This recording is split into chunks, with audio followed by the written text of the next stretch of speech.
la bienvenida a la exposición acerca de las aplicaciones médicas de la diálisis. Los expositores son Javier Becerra, Juan Carlos Flores, Carlos Guerrero, José Silva y pues quien les habla, María Trujillo. El orden que vamos a llevar de la exposición es una breve introducción, la reseña histórica, la descripción del problema, una descripción del funcionamiento. Entonces ahí vamos a explicar ya la parte más teórica y las partes de la diálisis, y por último los fundamentos científicos y las ecuaciones que llevan a este fenómeno. Y pues ya el futuro de la diálisis, de las aplicaciones, que es el estado de arte. Entonces, los objetivos: continuar con el proceso de profundización en las aplicaciones de difusión en sólidos y describir el problema que ha llevado a realizar los avances en aplicaciones médicas de la diálisis. Aquí les muestro un diagrama del cuerpo humano. Pues es que el cuerpo humano es una gran máquina compleja y llena de partes estas partes llamadas órganos que tienen a cargo funciones específicas para hacer que nuestro cuerpo haga sus actividades diariamente, año tras año, en una función que se llama la vida.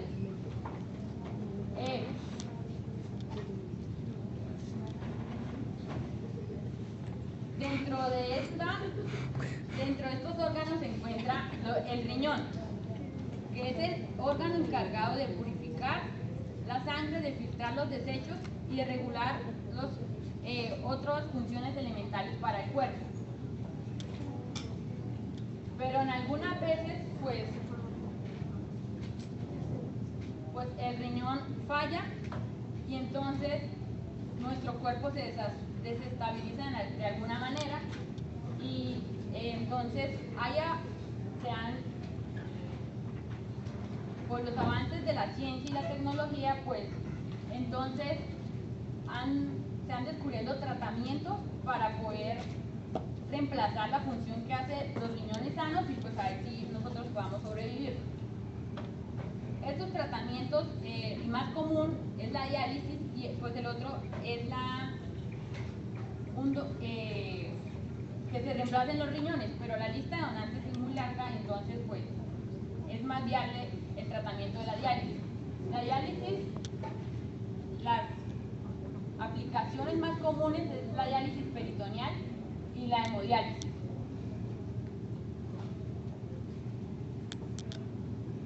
La hemodiálisis, generalmente, más adelante se va a profundizar, se trata acerca de extraer la sangre del paciente, se purifica por medio de una máquina dializadora y se vuelve a ingresar la sangre.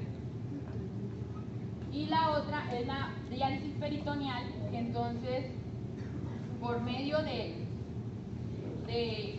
el peritoneo, la cavidad peritoneal, entonces se aprovecha esa membrana semipermeable de las vísceras abdominales, y por medio del líquido pues se hace la difusión. Bueno, hay un letrero en la calle de la Constitución en Washington que dice: el pasado es prólogo. ¿Y quién lee el prólogo de los libros? Nadie.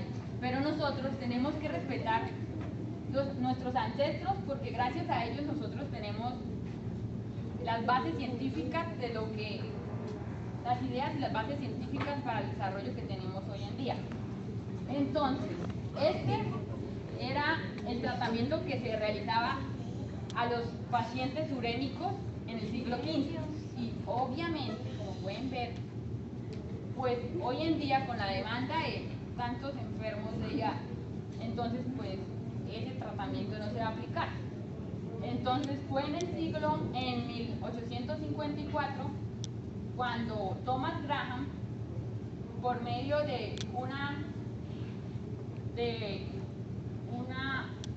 un experimento, pudo diagnosticar cuál era la difusión, era el tratamiento tratamiento que se le debía dar y por qué el riñón sufría de insuficiencia renal. Entonces, el experimento brevemente, esto se trata de una membrana, son recipientes en campana recubiertos en una vejiga de buey. A este recipiente se le ingresaba orina y este recipiente más grande tiene agua destilada, entonces se dejaba por varias horas, después se retiraba la vejiga de buey y el recipiente con agua destilada y pues ya la solución que tenía ahí más se colocaba a hervir hasta secar. Ahí pues los desechos que se encontraron a lo último del experimento fue cloruro de sodio y urea, que son los complementos elementales de la orina. Es decir que así Graham pudo diagnosticar que había insuficiencia renal en los riñones. El siguiente es Adolf Fick, de la ley de Fick, quien fue uno de los pioneros en las membranas de Collodion, que en la actualidad es en la membrana en la que se basa el hemodializador.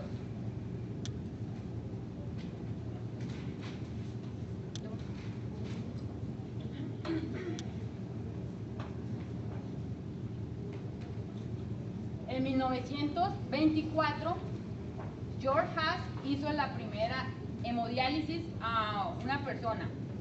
Esta es la máquina del hemodializador y pues es un tubo de vidrio y por dentro está la membrana de Collodion. En 1943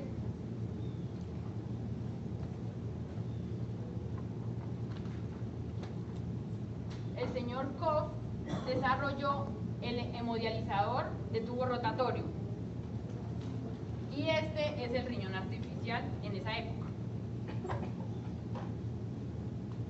Y por último, en 1964 Scribner desarrolló ya lo que hoy en día es la máquina del hemodializador. El problema se basa básicamente en la insuficiencia renal, ya debido a condiciones genéticas, al exceso de alcohol o al exceso de drogas que hacen que el órgano pues deje de funcionar en su totalidad. A continuación, pues la descripción del funcionamiento.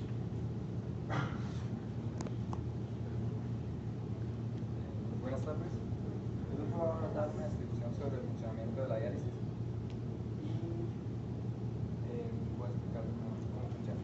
Entonces, la diálisis, como ya dijo mi compañera, es un tratamiento médico utilizado para suplir la función del riñón, que es filtrar la sangre. Hay dos tipos de diálisis. Una diálisis que se llama diálisis peritoneal y la hemodiálisis.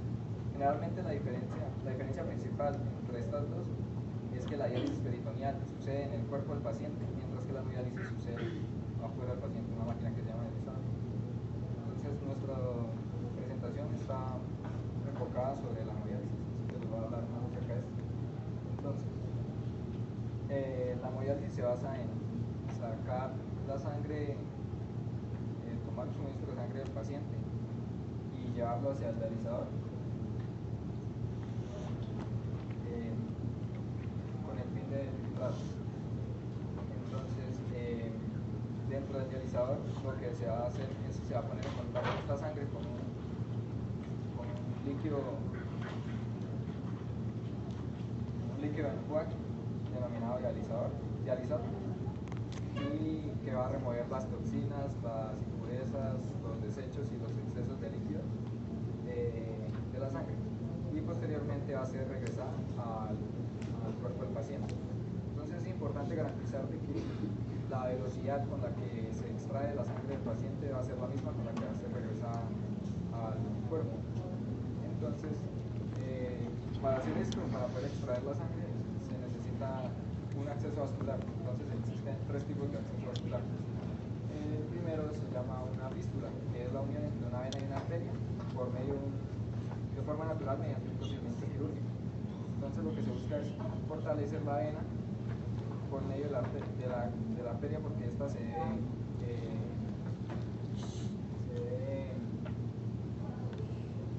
acoplar a la velocidad y al flujo sanguíneo de la arteria.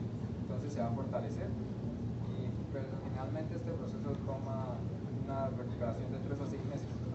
Entonces, si ya este método no funciona, se utiliza un injerto, que es la unión de la vena y la arteria por medio de un tubo blando. Como este tubo blando pues ya viene ajustado a las condiciones de presión y velocidad sanguínea, pues se va a poder utilizar más rápido que la fístula. Y por último está el catéter, que es un acceso vascular provisional, puesto que se utiliza generalmente cuando el paciente requiere la diálisis inmediatamente. Este acceso vascular no se debe utilizar por mucho tiempo porque tiene mucho riesgo de infección, de coagulación, y se utiliza mientras que se pasa el tiempo de que se cure la fístula o el injerto.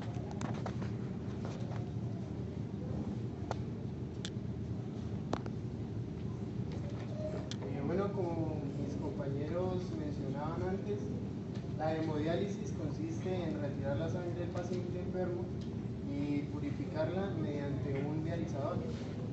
Entonces yo les voy a hablar un poco acerca de la estructura de la hemodiálisis. La hemodiálisis consiste en la extracción de la sangre del paciente enfermo por medio de un tubo, el cual está conectado a un monitor de presión arterial, que es el que monitorea la presión arterial del paciente para que no se vaya a ver una descompensación. También hay una bomba de sangre para el ingreso al dializador. También existe una bomba de heparina, que es para prevenir la coagulación de la sangre dentro del dializador. Ya llega, mediante este tubo, llega la sangre a un dializador, que el dializador es la parte fundamental del proceso. El dializador es el riñón artificial que se utiliza para pacientes enfermos. En el dializador ocurren tres fenómenos los más importantes, que son la difusión simple, la ósmosis y la ultrafiltración. Luego de entrar aquí en contacto, es que en el dializador también fluye otro fluido llamado líquido dializado, que es el que entra en contacto con la sangre para poderla limpiar. Entonces, este dializador actúa, entra el líquido dializado en contracorriente con la sangre. La sangre sale del dializador ya de manera limpia, sin toxinas como urea, queratina, también electrolitos y otro tipo de toxinas. Antes de llegar al cuerpo tiene que ser monitoreado por un purgador también de aire y un monitor de presión venosa para que no haya una descompensación para el paciente. Bueno, en el dializador vamos a explicar un poquito más. El dializador es muy importante, ya que cuando llega la sangre que está llena de toxinas, una concentración elevada de toxinas de urea, pasa al dializador, donde el dializador consiste en un caparazón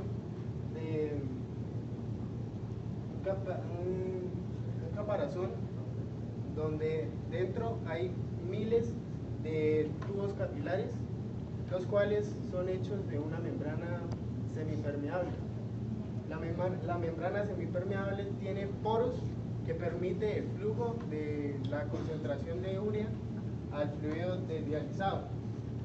En este caso, la sangre va a tener mayor concentración al líquido dializado. Por esto ocurre el fenómeno de difusión, debido a la diferencia de concentraciones. También existe la ultrafiltración, que es por medio de la presión hidrostática, que puede ser impuesta antes del dializador, y es cuando las moléculas de agua son empujadas a través de la membrana para luego ser desechado con el líquido dializado. Esto es para disminuir los líquidos en la sangre. También existe la ósmosis, que la ósmosis es cuando yo tengo líquidos o dos soluciones de diferentes concentraciones, cuando los pongo en contacto por medio de una membrana, la concentración tiende a equilibrarse entre las dos soluciones. Esto es lo que ocurre dentro del dializado.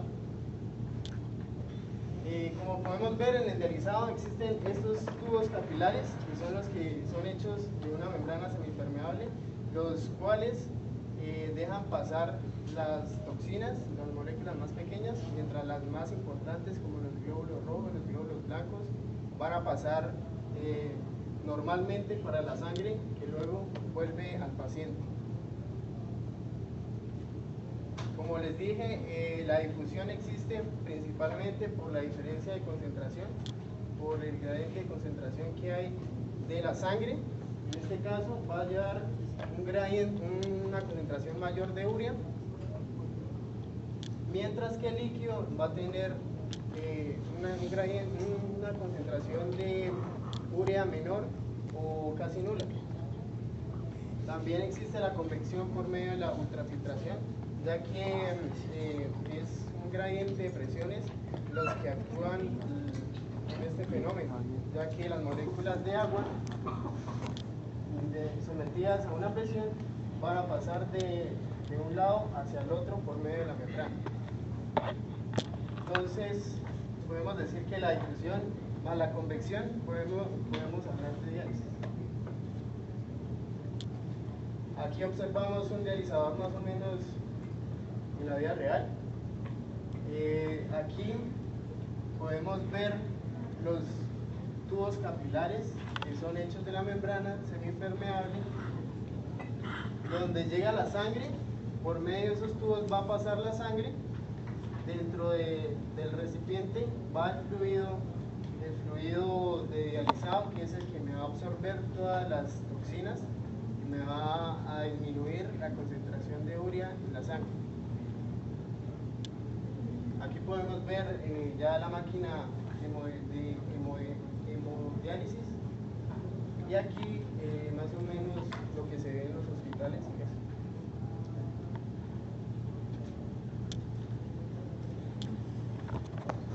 Buenas tardes. Yo les voy a hablar de la membrana, que es una parte importante en el dializador. A lo que se refiere lo de la membrana, las podemos dividir en varias maneras. Una de ellas es la composición, la cual las membranas se pueden dividir en celulósica modificada o sintética. La membrana sintética es un sistema separador de dos medios distantes que limita la transferencia de especies químicas en un modo específico. Otra clase de clasificación de las membranas es estructuralmente, que se puede ser homogénea, que esta está compuesta de un solo componente polimérico. Cuando la membrana es homogénea, tiene un criterio de transparencia a la luz. Y la otra estructura sería la heterogénea, que está compuesta de un material activo con soporte difusivo, con soporte difusivo de un elastómero, que en este caso sería el caucho. La transferencia de masa a través de las membranas,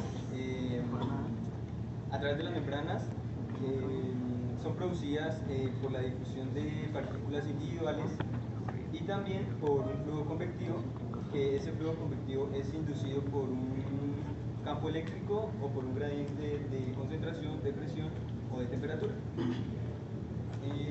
Respectivamente, la membrana tiene un papel importante, que es el de